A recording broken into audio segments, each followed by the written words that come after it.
and Robert Young were. The whole time you realize when you hear the stories of, even apocryphal, essentially false stories like, of Steven Spielberg climbing over a fence pretending like he had an office and acting like a director on the lot. And you think like, wow, what must that have been like? How did he pull that off? What gumption? That's exactly, these are those days of new media. And 20 years from now, we could be telling this insane story of how we faked our way until we made it. You know what I mean? And people will be able to watch it, in the same way that people were able to, it was like 3 years since Wikipedia was invented that somebody set up an improv fucking resource wiki and we were able to find out which fucking sketch comedy group I was in 2005. Now we've come so far with live streaming that people are going to be able to see this, us talking about how it's weird that you'll be able to see and talk about it. So, all right, real quick, people are asking over and over and over again how NSFW came to be on Twit. Yeah. And there's a slightly interesting story to that, in that, for those who don't know, and it's funny to say, all the players now, because, the biggest player of this whole story of it is no longer at Twit. But at this point... No, this point... Yeah, go ahead. Yeah. Me and Brian are doing NSFW show. BB Live show. Yeah. And we're just fucking tickled whenever we can, just nibble the balls of fucking, first it was 100 viewers. Then it was 200 viewers. Yes. Then it was 400 viewers. We got 300 viewers tonight. What? And we're just freaking out. And whenever, I think the first time that we kind of built the playbook of the Demon Hordes element of Chat Realm was that dig night, that game night. Yeah. When Jay Adelson came and joined us. It was amazing. Yeah. Where it was really crazy. And then around that time, Colleen had really fought for you to be on Twit. Right. That while you were coming out to shoot more Scam School episodes, that you should come on Twit. And that went well. And I think it was on your second or third appearance that Leo started talking to you about doing some kind of funny how fucking, everything old is new again. Yeah, right? Started talking to you about a video game show. Well, and his point was, a lot of people want us to do a game show, but gaming's too fractious. You got people who like different styles. It's hard to corral them all into a thing. And my pitch to him was, well, what if it was a show not about games, but for gamers, for the type of things that gamers, sort of a drive time show you would listen to while you're on a World of Warcraft rave, where you speak the shorthand of games. Well, hold on. That actually, by my memory... That's your line. That's your line. No. But yes. No. Not to say it was my line, but that was part of the discussions we had afterward. The first discussion was you saying, yeah, a game show. I would love to be a part of it. I have a great idea for a video game show. And then you called me and you said, listen, I just got off Twit. And I told Leo I had a great idea for a video game show. So let's think of a video game show. And so knowing that Leo had the problem, the mental block about, hey, we don't want to do a video game show where we, if you only talk 10% about consoles and 10% about PCs and 10% about yada, yada, yada, that you're only, if you're a listener, you're a viewer, you're only going to want 10% of the show. So the idea was, let's be the drive time radio. And also the other part of it was, how do we do something, the kind of stuff, because we really love what we're doing on BB Live Show. How do we do BB Live Show on the next level? And so with this opportunity. So we're trying to carve. And keep in mind, the name NSFW was not in any way proposed to be, there was no hey, I want to do BB Live Show on your show and I want to call it NSFW. It was two separate discussions where it's we were talking about what they could do to get the gaming audience or whatever that is in our discussion.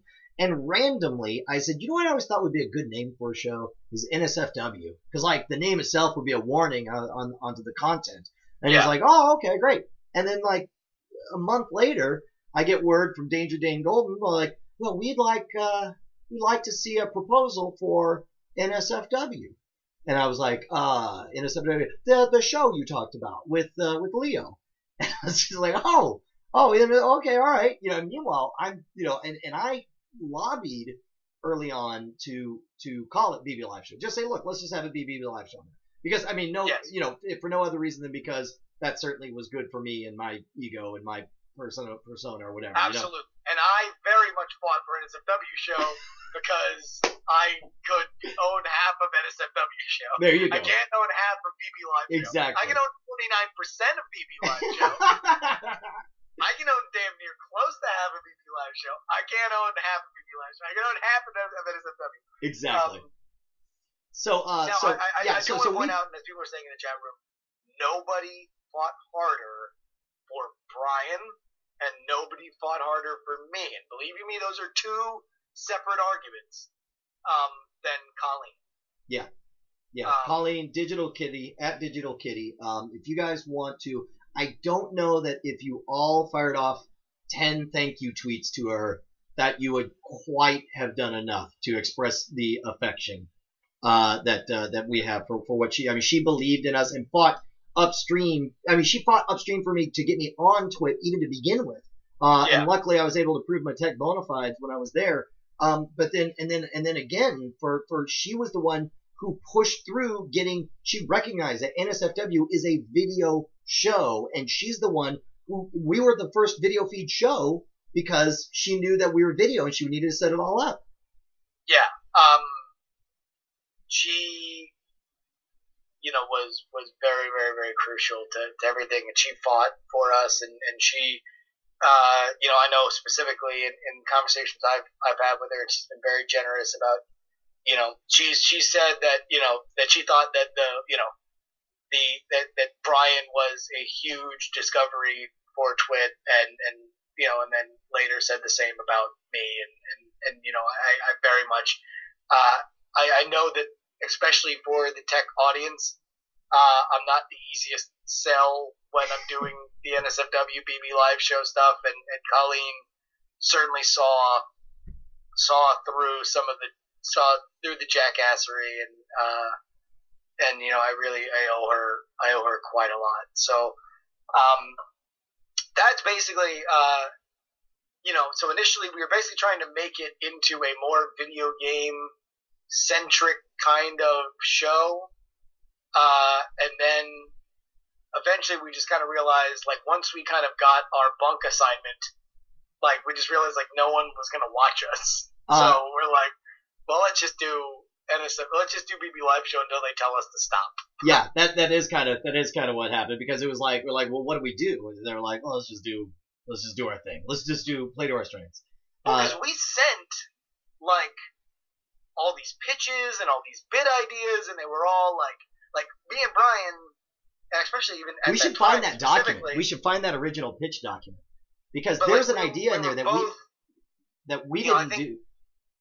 Oh, go ahead. It was right after I had been doing the G4 stuff, and it was right in the middle of some TV pitches for you. Like, we were both in a very, like, TV pitch, TV universe kind of mindset, and so we pitched stuff to Twit in the same way that you would pitch a small television show, and down to the ideas where we pitched them like 3 ideas, and we were like, to ourselves, it's like, okay, well, this is the very video gamey one.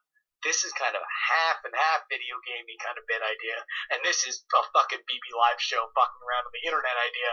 So it's like, let's see how they react. And like, if they like the video game one, then we know we have to do it. But if they like the BB Live show one, then we know that we can just do that. And the response we got back was, these are great. And we're like, well... Yes, that is exactly how it was. And we're like, well, shit, let's just do the one we're most comfortable with. And now we're writing another bit like that, and so and on and on and on. Yeah, dude, I forgot all about that. I should dig up the actual document. There was one of the pitches on there was that we didn't even end up doing. I remember Am I a Troll was in the original pitch, and the autocomplete was. Yes, and the substitute the word balls one, which we didn't use until like 10 episodes ago. We were like 90 episodes before we used that one. Was Pone Jury in the pitch thing? Because that's the one thing that we've never done. That was like one of our. That was the game That was one. the video gaming bit. Yes, that was correct. Was Pone Jury, where it was going to be nothing but footage of Justin getting his ass handed to him in some first-person shooter.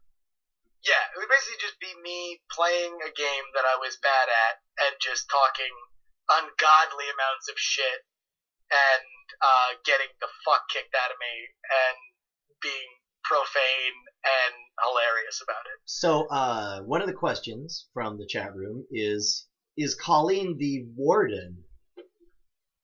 No. Well, the answer to that is no. But we do got to credit the warden for shaking things up and for setting. Yeah, Colleen was gone from Twit by the time that the warden stuff happened.